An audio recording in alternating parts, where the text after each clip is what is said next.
Muchas gracias. Igual, pues la idea era hablar sobre socios de control y pactos parasociales,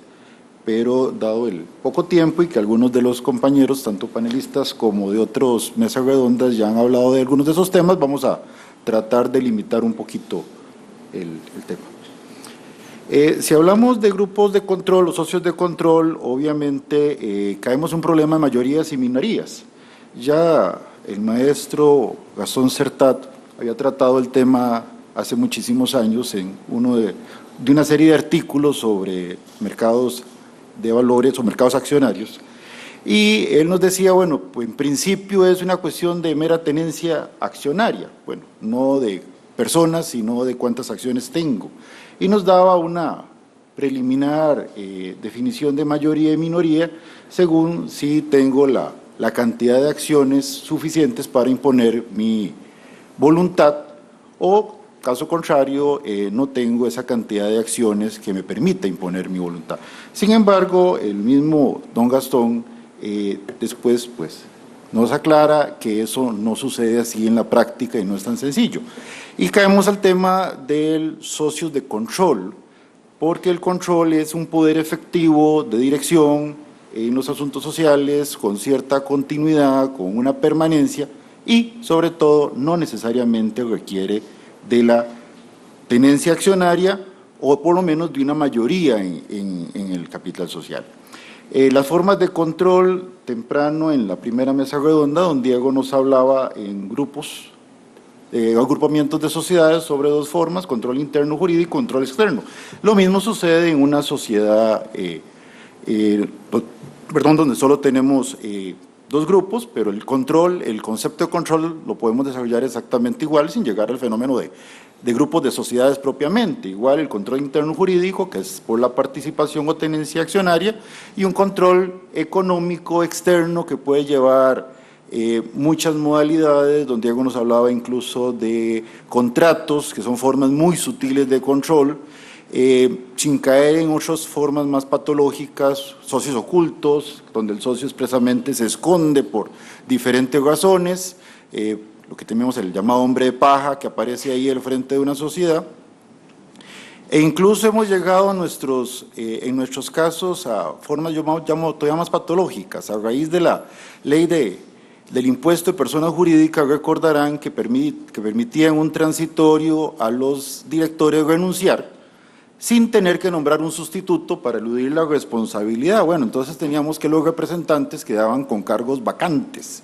La otra vez me encontré una sociedad anónima donde toda la junta directiva dice vacante, y es una sociedad que presta dinero. Entonces, cada vez que van a hacer una cancelación de hipoteca, lo que hacen es un poder especial para cancelar la hipoteca, pero uno va al registro a ver quién es esa sociedad, no hay personas, porque todos los cargos están vacantes. Lo que hay es un fiscal nada más y eso es todo. Y la sociedad está operando porque la cláusula de disolución o la causa de disolución, que es la misma ley, permitía, el registro nunca la aplicó porque no la puede aplicar a efectos prácticos de cerrar sociedades que no pagaron el impuesto. En este caso incluso lo pagó, pero todos los representantes están vacantes. Entonces, no sabemos ni quién es el representante de esa compañía. Eso es un control externo, eventualmente con un socio oculto y hasta un representante oculto, diría yo. No sabemos qué persona está detrás de esa compañía. Y la compañía opera y presta dinero, lo que es más curioso en nuestro sistema. En el control interno tenemos formas que ya todos conocemos: un accionista cuasi totalitario, no totalitario porque sería el fenómeno de la sociedad unipersonal, que nos hablaban temprano; el control mayoritario, que es el tradicional, del 50% más uno, y el control minoritario, que es menos del 50%, que no es muy usual en nuestro medio, pero es muy común cuando la mayoría es en el seno de una asamblea que termina siendo una minoría de acciones, porque a los demás no les interesa o no tienen capacidad de poder participar en la toma de decisiones. Don José nos hablaba ahora de las sociedades con participaciones iguales, son algunas de las más problemáticas que tenemos en nuestros medios, sociedades con 50 y 50, donde los socios creen que es una manera de controlarse mutuamente o recíprocamente, pero en la práctica terminamos con un fenómeno en que uno de los socios es el que controla la compañía, el que tiene la administración de hecho, y el otro socio, pese a tener no una minoría, un 50%, prácticamente no puede hacer nada en la compañía, convocan a una asamblea, si es que la logra convocar, y el otro socio la bloquea porque no le interesa cambiar la sociedad, él está cómodo, él está ganando, él tendrá una intención de mantenerse al frente de la empresa, el otro socio con un 50% no puede prácticamente hacer nada. Y comienza una serie de recursos legales y años de pleitos y no puede recuperar su inversión y no tenemos mayores soluciones, como ahora vamos a comentar. Caemos entonces en un tema del abuso de la mayoría. Tal vez hay que entender que la mayoría tiene derecho a imponer su voluntad, eso no es ninguna duda. Precisamente si yo tengo el control de la compañía, sea porque tengo más del 50% de las acciones o porque, aunque tenga menos del 50%, ese porcentaje me permite controlar, yo puedo imponer mi voluntad en la asamblea. Pero entonces caemos en los límites de esa mayoría, no es que la mayoría pueda hacer lo que quiera. Don Gastón ya nos hablaba también hace muchos años, dentro de las teorías que limitan a la mayoría, hablaba de unos límites objetivos que no tenemos ninguna duda, obviamente la ley, el pacto social, los derechos individuales de los accionistas minoritarios, pero también se habla de los límites subjetivos, que son principios jurídicos que tienden a mantener situaciones o derechos de los accionistas a pesar de cualquier acuerdo contrario de la asamblea, como nos decía don Gastón.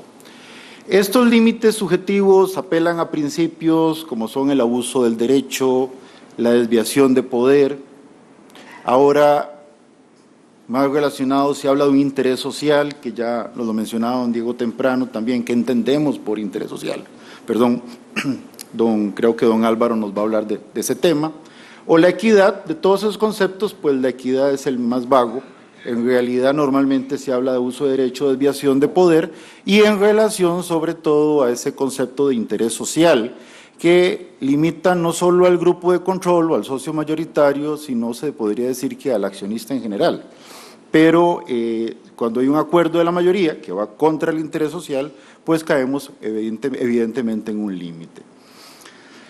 ¿Qué tutela es la que necesita el accionista minoritario, sea en nuestro caso incluso el que tiene un 50%? Bueno, es que hay que protegerlo anticipadamente a la toma de decisiones. El accionista debe tener mecanismos que se le proteja con un acceso a la información antes de cualquier acuerdo, el poder revisar los documentos, el examinar estados contables, el derecho a que se convoque o a pedir que se agreguen temas en las asambleas. Bueno, eso es una tutela antes de tomar la decisión y, por supuesto, también requiere una tutela después, a posteriori, a post,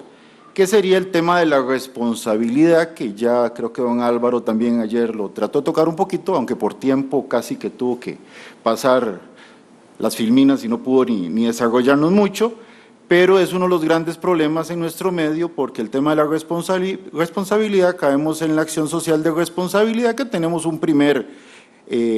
escollo ahí, que es que se requiere un acuerdo de asamblea, y si somos minoría o tenemos el 50, no logramos el acuerdo de asamblea, nunca podemos iniciar una acción de responsabilidad, por lo menos una acción social. Y la llamada acción individual de responsabilidad, que sería el que yo como socio sí puedo interponer.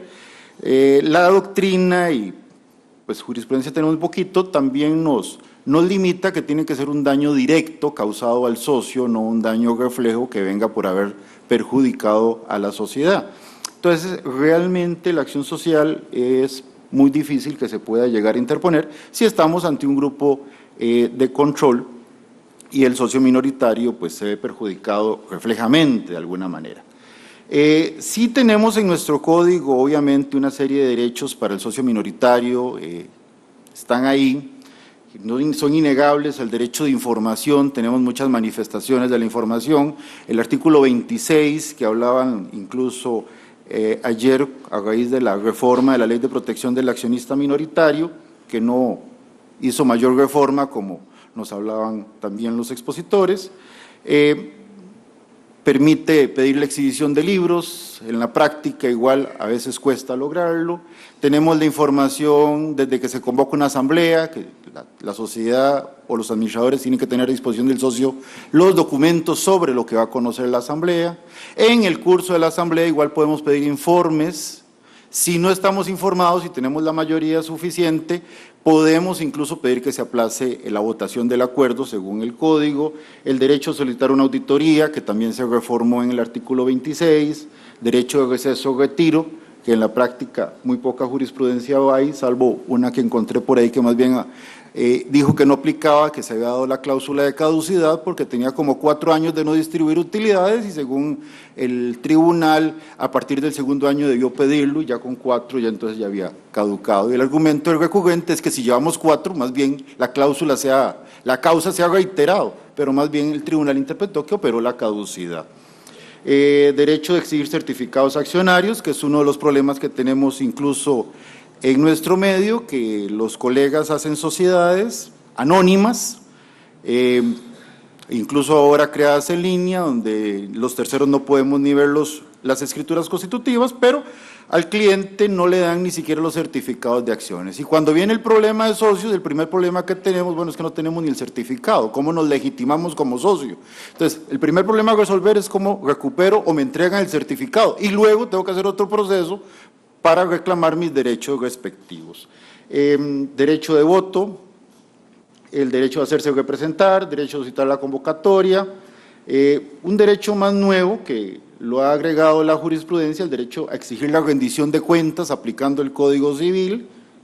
un poquito lo abrieron por ahí, y los medios procesales, pues tenemos el proceso abreviado para reclamarlo, que terminamos en un litigio de varios años. En el caso de la convocatoria, la posibilidad de solicitar la convocatoria por lo que llamamos actividad judicial no contenciosa, el Código de Comercio hablaba de jurisdicción voluntaria, la antigua jurisdicción voluntaria, que igual los administradores lo estorban, alegan de todo, se oponen y para lograr una convocatoria tardamos 1 año, 2 años, hasta con recurso ante el tribunal. En la reciente ley de protección al inversionista minoritario, digamos que se amplió un poquito ahí la posibilidad de ordenar la presentación de documentos. Algunos creemos que el recurso a las medidas cautelares atípicas es prácticamente lo único que nos queda a veces para lograr alguna medida urgente en un proceso abreviado, porque si no hacemos una demanda por años, pues la compañía sigue igual operando, sigue actuando. Entonces tendríamos que ir a las medidas cautelares atípicas, que el juez tiene el recurso para poderlas imponer, pero en la práctica cuesta mucho que ordene una inmovilización de una empresa, obviamente no, por lo menos la imposibilidad de que sigan tomando acuerdos en el mismo sentido, lo podría hacer, o la posibilidad incluso de nombrar un administrador, como que alguien la mencionaba el día de ayer. Y las pruebas anticipadas, que es el primer recurso que a veces tenemos que acudir para pedir esa rendición de cuentas, esa exhibición de documentos, y con base en eso, por lo menos ver si logramos después tener el material o las pruebas para poder ir a un proceso abreviado en algunos casos o una acción de responsabilidad. El otro tema que iba a tratar era acuerdos parasociales, que ya lo trató Mauricio de forma muy brillante. Nada más cuento un caso que tuve para cerrar, un caso interesante, un contrato hecho en Suiza, eran 2 socios suizos y una compañía de Luxemburgo, y presentaron un proceso abreviado de nulidad de acuerdos basado en el contrato, con la medida de anotación de la demanda que ordenó el juez. El juez ordenó anotación, el registro inmovilizó a la compañía, apelé o pedí la revocatoria ante el juzgado para levantar la medida cautelar, no me la levantó, peleé a nivel de registro, me quitó la inmovilización y me dejó nada más la demanda anotada. Con eso ya logré prácticamente lo que quería, pero al final de cuentas no, porque la compañía estaba haciendo un préstamo bancario y con solo ver una demanda anotada, pues dijeron no, y no le damos el préstamo. La demanda era interesante porque era uno de los pocos casos sobre nulidad de acuerdos por violación de un pacto societario que en principio, o parasocial, que en principio no procede, como nos hablaba don Mauricio, aunque sí ha habido alguna discusión de que algunos pactos parasociales sí podrían eventualmente afectar a la sociedad, pero desgraciadamente no llegamos a sentencia porque se encontró un comprador que le comprara a los luxemburgueses y se acabó el pleito. Hubiese sido interesante llegar a sentencia a ver qué decían los tribunales, pero hubo una urgencia de arreglar el conflicto. Muchas gracias.